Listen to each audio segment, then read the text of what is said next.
You really don't have to apologize, Amir. But my No, question, I must explain. no, I know why you did that. I'm just coming to the question. The question: are we turning into a society which is not open to opinions, especially a great opinion like yours? Yeah, no. For the film. Let me clarify. And the case in point also being India's daughter.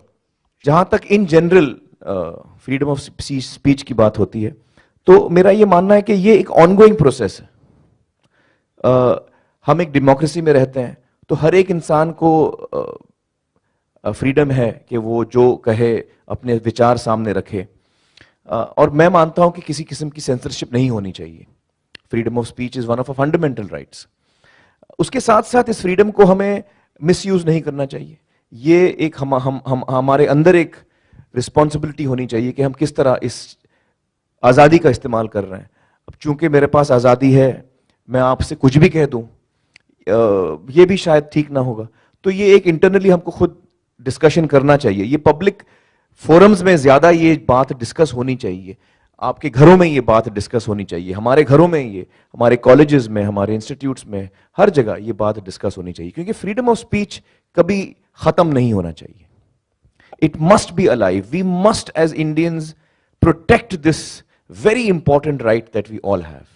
And we must also accept, Jainism में ये एक बात है, इसको कहते हैं अनेकांतवाद Jainism में, कि जैनिज्म में ये एक बहुत इंपॉर्टेंट क्वालिटी है इस जैनिज्म की, कि हम मानते हैं कि आपका विचार हमसे शायद टोटली अलग होगा, लेकिन फिर भी हम ये मानते हैं कि हो सकता है मैं अपने माइंड को ओपन रखूं, कि हो सकता है आप सही हो, मैं गलत हूं.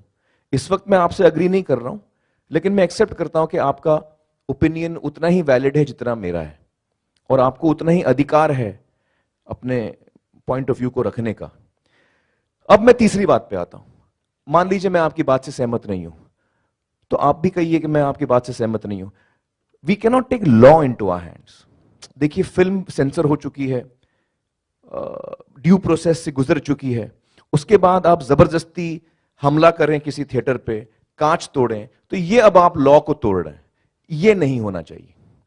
लॉ को मद्देनजर रखते हुए आप कदम उठा सकते हैं. आप अपने सोच विचार फिल्म के खिलाफ भी कह सकते हैं कि आपको फिल्म पसंद नहीं आई. लेकिन हम अक्सर देखते हैं, फिल्मों को तो लेके हम बहुत देखते हैं, फिल्म बड़ा सॉफ्ट टारगेट हो जाता है, लेकिन किताबों को लेकर हम देखते हैं, कोई भी क्रिएटिव फील्ड में जो लोग काम कर रहे हैं, अलग अलग काम कर रहे हैं, उसके खिलाफ हम आंदोलन देखते हैं. उसके खिलाफ आप आवाज उठाइए, उसमें टेंशन नहीं है. लेकिन कानून अपने हाथ में लेना, किसी पे हमला करना, वो ठीक नहीं.